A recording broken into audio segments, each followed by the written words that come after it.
Hello everyone. Welcome to another Hacking HR Athens chapter meetup. We're super excited to have you with us today.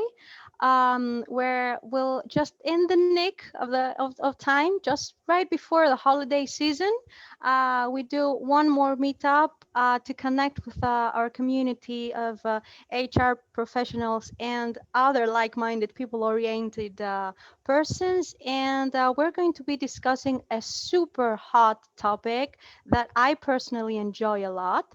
Um, it will be about Agile HR.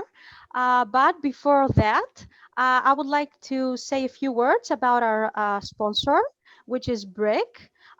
Brick is a tool that's scientifically based for talent assessment to help companies not just blindly screen candidates, like it's AI powered for job profiling. And we'd like to thank Brick and the CEO, Markelos Diorinos, who is also part of the Hacking HR Athens chapter liaisons, for always supporting our meetups. And he's around. So anything you want to find out about Brick, feel free to connect with Markelos later.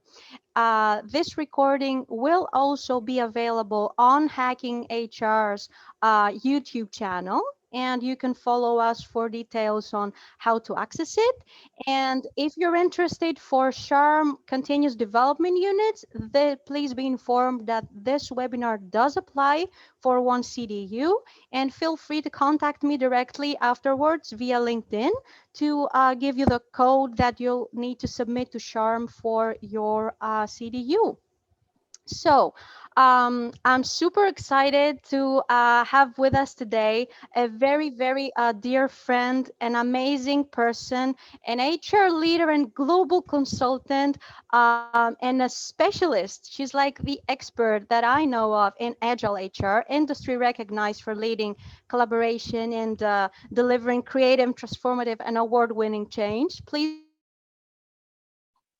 welcome Sonia Soni, right from Great Britain. Thank you, Sonia, for joining the Athenian Hacking HR chapter. Thank you, Stella. So I'm so excited to be here today with you and the Athens HR Hacking HR chapter, with everyone who's joined to talk about one of my favourite topics with one of my dear friends. So does it get any better than that? I think not too. Okay, perfect. Well, as Stella said, we're going to talk about Agile HR today, but I thought it would be good to kick off by asking all of you who are joining us today, what is the one word that comes to mind when you think about Agile HR? So go ahead, type in the chat. Stella's going to read out and share your thoughts. So we'll just give you a minute to do that. What's the one word that you think about when Agile HR comes to mind? Okay, you can open the chat function. Unlearning. I love that. We're kicking off very strongly. Unlearn, one word. Other words? Adapting, adapt. That's a good one. Collaborate. Okay, collaborate. Responsiveness. Yeah. Development. Yeah. Innovate. Okay. Wow, okay. Thank you so much for your participation. I feel very strongly that these words pretty much paint the picture and very relevant to what Sonia is going to share today. Perfect. Thank you for that. So hold that thought, everybody. And yeah, let's get into it. So, Sonia, okay, let's just start. You know how I'm a Simon Sinek fan, like starting with why. Like, why Agile HR? What's all the fuss about? It's a really good provocation, Stella. What is all the fuss about? And I think Agile HR, it's certainly one of the hot topics. We keep hearing about it. It seems to be on everyone's agenda. And if 2020 has taught us anything, it's the need for organisational agility. But what does it actually mean for HR leaders and functions? And if you're just getting started on your Agile HR journey, where do you even begin? So I'm going to start right at the very beginning. What does Agile actually mean? And I'm going to start with what it means to me. And this is what Agile means to me. Agile helps us deliver more value for our people, business, and customers with less work from our teams. And what that means is we can reinvest those critical resources in value add activities. And for me, it's as simple as that. So with that, and the theme of keeping it simple, let's talk a little bit more about Agile, because I think for all of us in our HR functions and business, we might think, well, that sounds great, but I've got so much to do. How am I ever going to find the time to do this amongst everything else? And I totally understand, and I've been there and felt that, so I'm right there with you. But what I would like to do today is give you 6 easily understandable steps that you can start using in your business to start realizing some of the benefits of Agile. No new methodologies to learn. You don't need to go on a course, learn a new framework. I promise there will be no jargon. No because certification requirements, nothing. No, absolutely none. And in my view, harnessing the power of Agile can actually be quite straightforward. You don't need to put it off, wait till next year, till you've got more time, capacity, resource, because when do these things ever materialize anyway? The perfect time is never going to arrive, and I think the best time to start is right now. So my question for you, Stella, and for everyone else who's joining us today is, you ready to get started? You know, I love the simplistic, but not simplified description. It's like I can get on board with this, like getting started with Agile in HR, because we've all connected it with programming and software development. We feel that for HR, it's such a mountain to climb, right? How will we ever find the time? I don't know. So it's like, start now. Yeah. I think it doesn't need to be so hard. Let's just keep it simple, because there's some stuff we can do to really start seeing the benefits. So, okay, supposedly I'm ready to start. Like, okay. Where do I begin? We're all ready. So I'm going to start us off with, what are these 6 steps? So I'm going to break it down. So this is what we're going to talk about today: environment, experience, simplify, culture, design, and deliver. So far, so simple, right? We hope. So let me kick us off with going to environment. So I think it's fair to say, and hopefully, oh, I need to go back one sec. I think it's fair to say that we would all agree our people are our number one asset. They really are our business. So we need to create an environment of enablement and empowerment. And what that really means is creating an environment where our people can not only survive, but they can thrive, creating an environment where they want to show up and deliver their best. And the way that we can do that is to really leave behind those command and control structures, ways of working, leadership styles, and consciously create this new environment of enablement, of empowerment. So what does that actually mean? How do we do that? So one of the things that is really powerful is really leading collaboration in our teams, inspiring our people, treating them as individuals, really setting them up for success and giving them the knowledge, tools, and support to be successful. Then we need to trust and let go. And this type of approach really means that we can give our people ownership, accountability, and most importantly, freedom. But we also need to be there to coach them, guide them, help them cut through those obstacles, that stickiness that we all encounter in our organizations. And this type of approach really helps us optimize flexibility, creativity, drives productivity, and that really helps our people to do their very best work. Okay, I'm gonna be bluntly honest. Like, this sounds like a magical environment, like all fairy tale-y, and you know, I can think of most strategic initiatives to actually rely on such a facilitating environment. But how about some concrete tips about it? Okay, so I can't promise any magic, but I can promise some tips. So let me give you 2.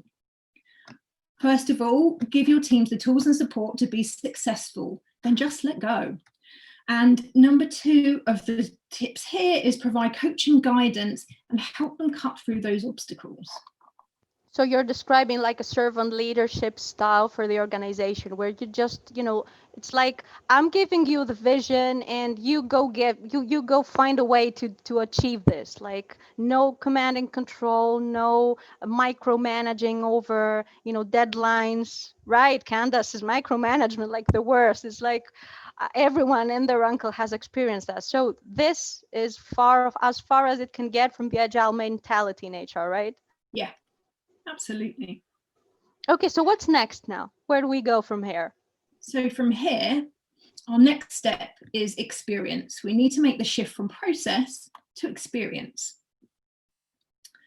Okay, and so for us as HR functions, historically, our focus has really been on process, the endless list of what needs to get done, and it really is endless, the boxes we need to tick, the compliant requirements we need to make, the legal requirements we need to adhere to, everything that needs to keep our people and our organisations safe. The challenge is focusing on process alone can be counterproductive and actually reduce productivity, which slows down performance and results. And the reason for that is by focusing purely on process, we can find ourselves over time with a lot of complexity, duplication. We have bolt-on solutions added on everywhere, handoffs between teams. And what that creates is delays in the system as our people, as they're trying to navigate our HR solutions, they get stuck and need help. And that impacts not only them and their productivity, but impacts our team. So our HR teams who have to intervene and help people out, IT teams who might have to get people unstuck. So it becomes a real challenge. But changing our mindset and thinking about the experience can actually have quite a magical result. And a really great way to do this is to walk in the shoes of your people. Hear, see, and feel everything from their perspective. And it's quite an easy thing to do. And if you come across any confusion, duplication, bureaucracy, anything that just is getting in their way, just remove it. Simple as that. And this type of approach can create efficient, effective solutions that our people can navigate with ease, which frees them up so they're not getting caught up in our HR stuff. They can focus on their day jobs, which after all is what we've hired them to do. And then that frees us up as a function to focus on that value add activity rather than to try and fix everything that's going wrong or trying to push people through processes, all of which helps us deliver better business outcomes. You did promise no jargon, and I'm the one bringing the jargon in right now because I can't help but, connect what you're saying, especially the waste removal, Yeah. the walking in your customer's shoes with the lean philosophy, like Yeah. they call the waste removal is a core element of the lean philosophy and the so-called Gemba walk, like walking in the customer's shoes to experience the offering through the customer's eyes. So you're describing the same thing from the point of view of the HR professional with Yeah. their internal customer being the employee. I think this is what you're describing. Am I Yeah. echoing it right? Are echoing it, absolutely, Stella. So what's the best way to like go about this? Like where do we start with this? Because this is more complicated than it sounds. Like okay, we may not have processes, we have like employee journeys. Still, there's a lot of work, and it can get quite complex. But where do we start with this? Okay, well, I'm going to give you another 2 tips to get you started. First of all, test your solutions from a user perspective. Pick out those ones that are giving you the most pain. Go through it yourself. How does it feel? You'll soon see what's working and what's not. Remove anything that's getting in people's way. Test it again. Does it feel intuitive? That will help you speed things up, speed up performance, speed up results. So you're now just pushing my other button, like human centricity, design around the human and not like with them and not for them. Yes, that's exactly So it. where do we go from here? What's number 3? So number 3 is simplify. we need to lead with simplicity. And I'm hugely passionate about simplicity. You'll hear me talk about it a lot. It's one of my favourite topics, and I think it's massively underrated because it brings such huge results.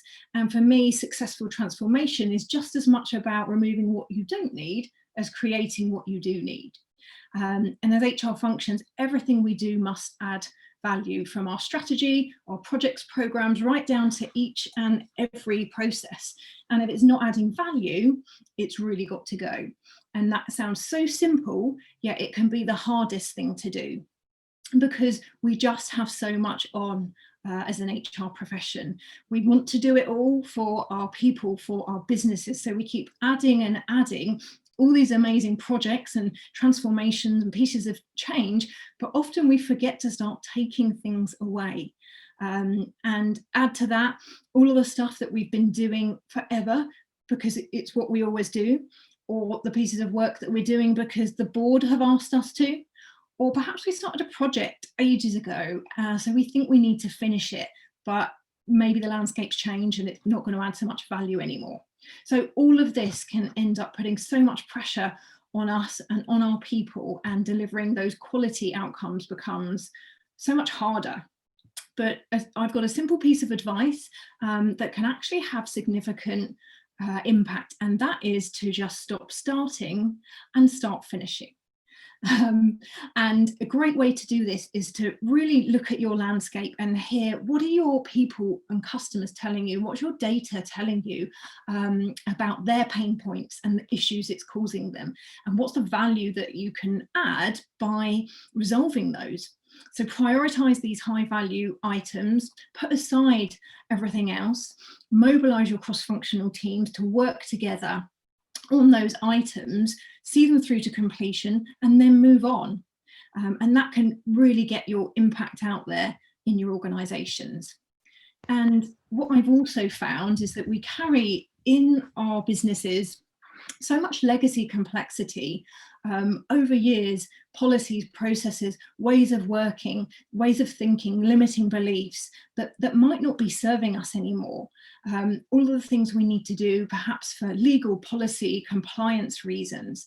And we can end up just getting really quite stuck in these. But what I found is often it can be perception versus reality built up over time. And if you take the time to dig and pick and work in collaboration, often there is a better way. So I'd really say, let's free ourselves from everything that's holding us back, take a fresh look at everything that we've got on, everything that we're doing, and try to understand with every project, with every process, what is the outcome we're trying to achieve? How can we be compliant whilst having a streamlined, effective process or solution with the employee experience at the core? The impact of leading through this lens of simplicity gets rid of the stuff that's holding us back, that's not adding value, creates those efficiencies, and helps us to deliver maximum impact as a function, which is, after all, what we're also passionate about doing. I think I found myself, a new poster from my desk, like stop starting and start finishing. It's like I can relate so much. And I think Candace also mentioned, like, simplicity gives weight, like it helps bring focus to the things that matter more. And it's almost like the reverse engineering logic of leaning. Like, leaning is that you have something complex and you try to make it simple. And with simplicity and simplification, you just ask yourself, whenever it is you're adding something new to the system, like, do we need it? Yeah. Why do we need it? Go as far as 5 whys back all the way. Like, so why do we really need to be adding that level of complexity, right? This is So exactly. I'm guessing you have some takeaway tips. Oh, you're getting If I got the pattern here. So coming up, your top 2 tips. First of all, stop starting and start finishing. Prioritize your resources, those critical resources, against those high value items. Get rid of what you don't need, create what you do need, but here's the caveat: only if it adds value. So there's my top tips. And speaking of value, the next one is a major catalyst, right? It really is. So number 4 is culture, creating a culture of collaboration and continuous improvement. And as HR functions and businesses, we really need to continually remember that we are greater than the sum of our parts. That silo mentality, that belongs in the past. And if we want successful, sustainable business results, we need that culture of true collaboration. It's really critical. And what do I actually mean by true collaboration? So for me, that means leaders bringing together their teams across functions. So HR, IT, security, finance, whichever the teams are that need to work together, bring them together to play on the same team, to co-create visions, design solutions, work through to deliver them, and then review and continuously improve. And I like to look through a lens of, it shouldn't be about this is yours and this is mine, it's ours, we're designing this together. And fusing that amazing technical expertise from different functions, diversity of thought and experience helps us really co-create the best possible solutions with those successful, sustainable results. And the other point that I'd like to make on this one is about learning and giving our team space to try in a no blame zone. That no blame is so important, the space to do things differently, to try things out, to see what works, to see what doesn't, and then to celebrate wins together as a team and learn from those failures together, because that learning is so powerful and that helps us create learning organizations constantly driving forwards. So don't just go ahead and collaborate with your peers, the people you know very well, but collaborate with everyone. Bring them in your team. Like have the legal department join the agile team, and together with the IT person and the organizational designer and the experienced person. Perhaps, for instance, we can even ask for help from other subject matter experts within the organization. Perhaps we don't have an employee experience person, but we have a customer experience person who knows how to build experience journeys, and we can, transfer that knowledge back to us and our initiative. Yeah, that's absolutely it. And I love your thinking, Stella. We have so much to gain from bringing people together, and it really does help us supercharge those products and services that we can design. We did promise no jargon, and Yanis Kanutas is now saying it's the holy triangle of design thinking, lean startup and agile in HR projects. Love this. So tips, please. Yes, on to our tips. So bring your teams together cross-functionally to co-create those best possible solutions, and create a no blame zone to enable continuous learning from experience. That's it. Just no blaming. Just let people try out and, let them fail fast and carry on. That's it. No blaming. We're going to learn together, and we're going to use it to make ourselves better and stronger. Some of the most innovative organizations were like 3M, for instance, went with that by that motto. Absolutely. So let's go to my favorite part. I'm sorry, I can't help it. It has to be design. I'm one of those. Let's go there. All right, so let's do it. So number 5 is designing with our people, ask, listen, and co-create. So if we think about how often traditionally we've worked, we've focused on what we need to get done as HR functions, and what that can often mean especially when it couples with our legacy complexity that we carry with us. Often we've got solutions designed by HR, IT experts for experts. So they can be really hard for our people to navigate. It can feel like you need to be a subject matter expertise to navigate them. They don't make sense, they're not intuitive. But actually flipping this round can have huge benefits. So we need to first talk to our people and understand what experiences are like for them. Ask and listen, and get a true reality of their reality, not our perception as an HR function, because it's really easy to make assumptions. So we need to get right there on the ground. And then we need to co-create, so bring our people into our world to work alongside us. We need to design with them, not for them. And that really helps us understand the problem that we're trying to fix from their perspective. After all, they're the users. We want them to use these processes that we're designing. And by having them involved, that helps us create these great solutions that are going to get used.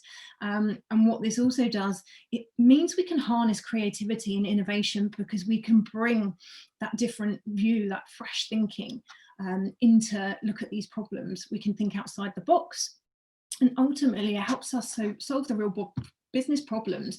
We can build those fit for purpose compliance solutions, giving us the outcomes that we need, solutions that actually get used. So, well, this hits so much close to home, and it also reminds me of a short personal story. I was once presenting my master thesis, and my professor asked me, "So, what do you think this and that might lead to?" And I said, "I assume that." And he stopped me there, right there in front of the committee, and said, "My dear, if you assume, you run the risk of making an ass out of you and me. You either know or you don't know. And if you don't know, go find someone who knows to tell you." So that co-creation is like, stop assuming that's what I'm getting. Stop assuming that you know how your people are experiencing things, how they're experiencing the organization, and just go ask them. Sometimes it doesn't hurt so much to just go and ask, or like capture their feedback, and reverse engineer. Like, you don't go design top down, but design from the bottom up. That's what I'm echoing. This is exactly it. And it really is quite simple. Ask your people, they will tell you. They will, I think one of the strongest barriers that I see in contemporary organizations, that designers are afraid to ask. It's like they're, because they might not know how to handle the answers they're getting. They just assume, like, yeah, we know as much. There is no need to like conduct an interview, or ask things, or perhaps do a survey and have like closed questions for that. So what tips do you have with us in terms of designing? So my top tips are to invite a diverse range of the people who use your solutions into the design process, and then co-create solutions based on their reality rather than HR perception. So yeah, where are the design thinking experts here? So that makes sense why you couldn't use jargon, because agile HR is a philosophy, and it brings so much tools and processes and other types of philosophies to together. Absolutely, it So, does. So now that we've designed something that our people want in a culture that facilitates, it's in a no blame culture, in Yeah. a simplified manner that gives way to people's experience, in Yeah. an environment that actually supports and starts from somewhere. How do we, bring it home? How do we wrap this up? All right. So we wrap it up by going to our sixth step, which is deliver. We need to deliver early, often, and incrementally. And so if we think about the traditional way of managing HR projects, managing HR change, we'd all be working on those pieces of work way in advance, sometimes years in advance, working away on them, sometimes locked in a dark room in isolation. And then we come to launch them. But the trouble is, if we work in that way, we can find by the time we launch, they're no longer fit for purpose. They're not delivering what our organization needs, and they're not what our people need, because the people, the organization can have changed, the world around us can have changed. And I think, again, thinking about 2020, what this year has taught us is we need to move at pace. We need to be more adaptive, build, test, learn, and refine as we go.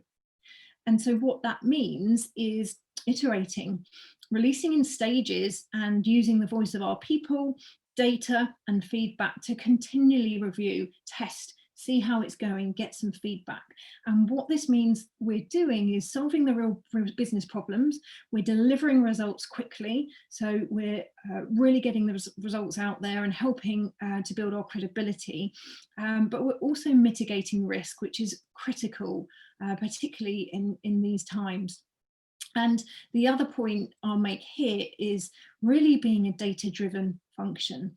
And what I'd recommend is Get your data working hard for you. Let it take some of the strain. So take the time at the outset, as early as you can, to build strong data and feedback sources, both qualitative and quantitative. If you build those, they'll constantly be there. That's your benchmark to track back against. You can see how you're going. It will guide you on your journey to success. So investing upfront in that will really pay dividends. So this approach really helps us get people on board because they become part of creating the solution. It helps us deliver faster, measurable results, and speed is important right now, as we know. And importantly, it helps us respond to our increasingly complex and sometimes crazy, ever-changing environment. So yeah, in a pandemic year, this is a really important step. And this was particularly the case this year, right? I don't know if anyone, any business unit had to adapt like in the nick of time, it had to have been HR. Yeah. Like with all the public health extravaganza and shifting from a budget from some operational things or some more strategic things to keeping people safe at work while keeping the environment and the culture together. If that wasn't is not a complex shifting environment, I don't know what is. And it's particularly hard for HR because HR is not a very data driven area of the business, right? Yeah, I agree. I think if we look back, we've not always been the most data-driven function, but I think times are changing now as we realise that data really is our friend. Data doesn't lie. Data can help drive us to success, and so I think the time for change is now. So tips? Yeah, 2 tips. Of course, build that strong foundation, set up your comprehensive data and feedback sources. That will pay dividends for you. And the second one here, let's give ourselves a break. Focus on progress over perfection.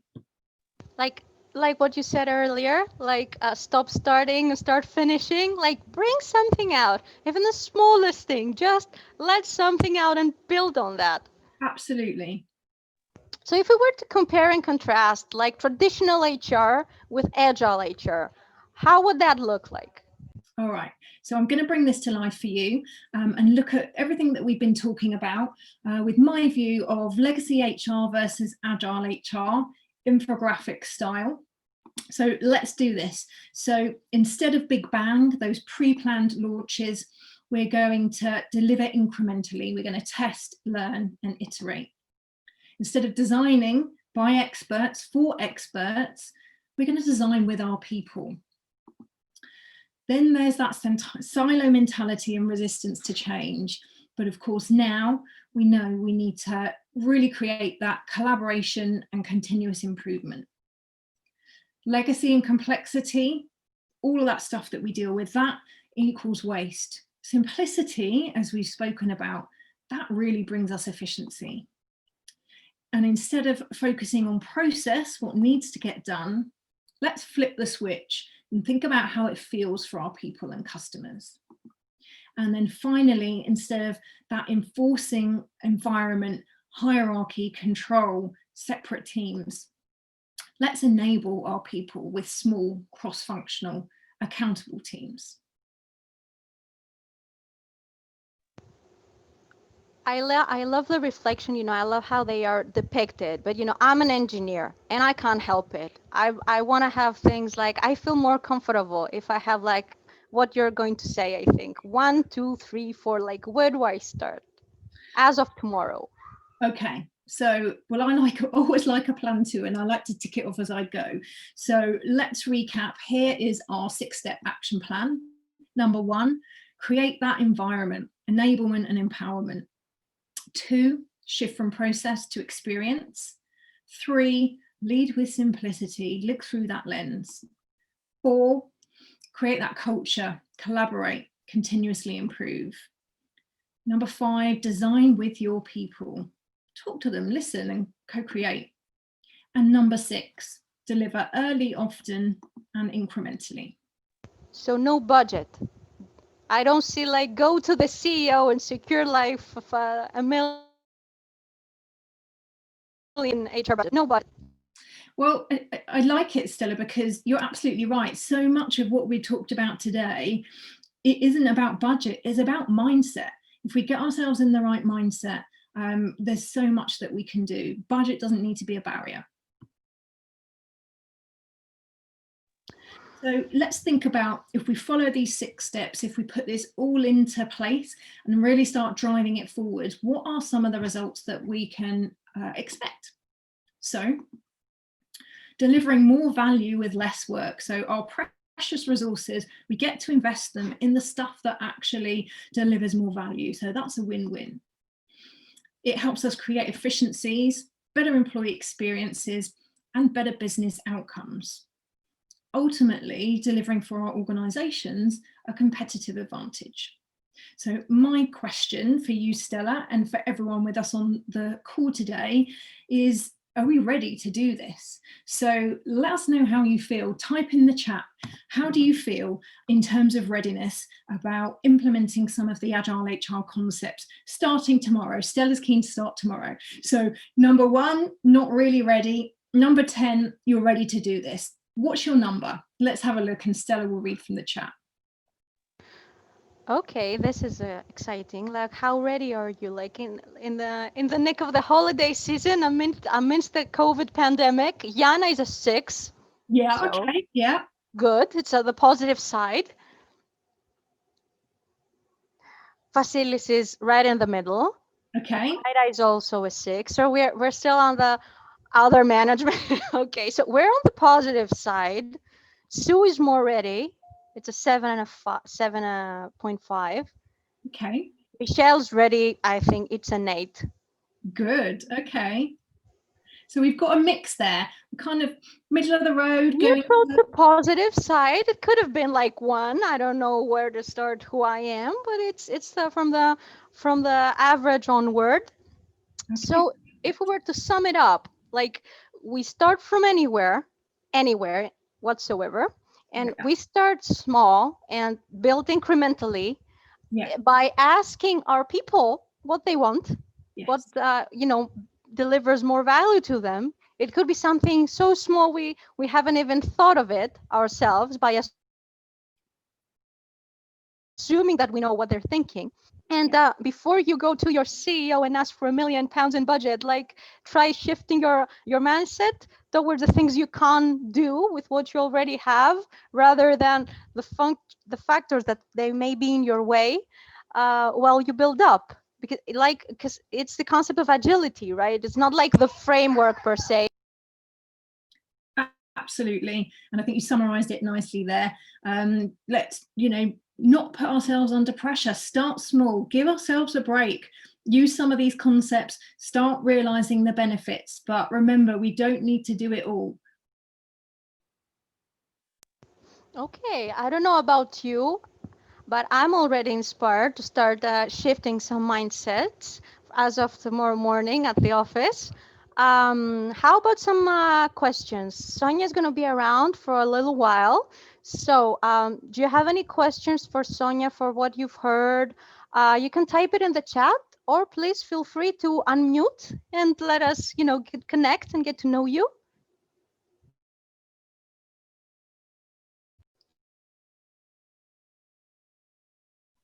I love this silence. It's like the silence. Are you getting ready to ask? Is everything covered? Did you like what you see? Feel free to unmute and just say hi, just so I. Hi, my name is Sue. I had a quick question. Hi, Sue. Thanks for joining, of course. Hi. So I work in a huge global organization with tons of matrix. Yet I see tons of our processes are, tons of different handoffs, a lot of dependencies, instructions that are like manuals just to complete something simple. Yeah. So how would you tackle, you know, some of the concepts that you're talking about, where you may or may not have control or influence over, global versus local kind of matrix. What advice do you have?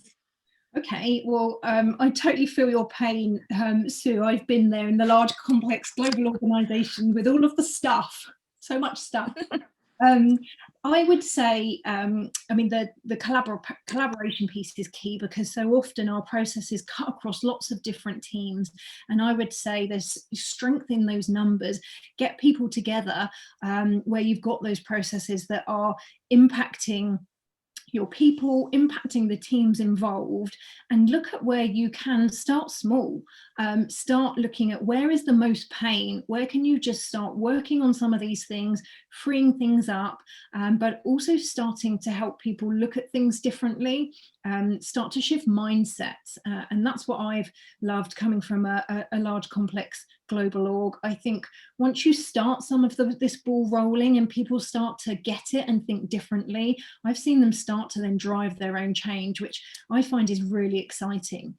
And on your point about global versus local, yeah, absolutely, I understand that as well. And I think it really depends how you're doing that as an organisation. When I've delivered change and programmes, what I've typically taken is an 80-20 approach. So really trying to co-create those solutions that are global and aligned with our brand, aligned with our strategy, principles, but having people from around the globe work on them, and then tailor that last 20% locally to meet legal, policy, cultural change. That's what I found works really well and helps to get buy-in. Thank you. Thanks, Sue. So create like a small project, start small, the same idea from wherever, and make it so impactful in their own, scale, that it can create a ripple effect for others to give it a go. Absolutely. I love your phrase ripple effect. Also domino effect I love, but I think this stuff can be really powerful. Well, once people start seeing, oh, you can do things differently. Oh, look at the results that team over there is getting. And then people want in. Oh, look what actually troubles our employees. And it's not that extra, benefit that we're not giving them. It's the 4 extra forms that we have on the existing benefits that they have. When you print out and you've used all the ink in your printer, that was some of the feedback I got before. You used all the blue ink in my printer. I've printed a rainforest. Yeah. Thanks, Sue. Very spot on. And I think it resonates with a lot of other people's challenges. Sonia, another question from Joanna. Joanna says, it's not easy to go against the silo mindset, especially during a season where we work remotely. So any ideas how to change or at least influence this mindset? Like, we're here and you're there, to each their own. And I understand that, and great question, Joanna. I always like to lead by example and be the change that I want to see. I think trying to show people rather than trying to tell them, because I think people are tired of being told what to do. So really just trying to drive that collaboration and help people see that things can be done differently. I agree with you. I think in our post-pandemic digital remote world, that does add an extra layer of complexity for us, and it means that we need to work harder, but it can still be done, and I would say slow and steady. These changes don't happen overnight, but again, get people on board and then try to be that change that you want to see. So if you want other people in your department to collaborate, outside the silo, start by creating your own project with people outside of the HR department. Sounds about right? Love that. Bring in the finance people and the legal people. I think those are the 3 breeds that perhaps the HR people are mostly, intimidated by, like the legal people, the IT people, and the finance people. Yeah, totally. Thank you, Joanna, and Candace, who was also echoing that question. Any other questions, feedback, thoughts, ideas, smiles, hellos?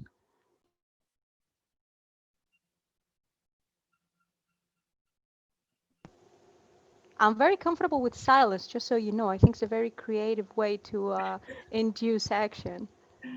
So we'll give it another 2 minutes or 1 minute if anyone else has any other question for Sonia Mooney on Agile HR.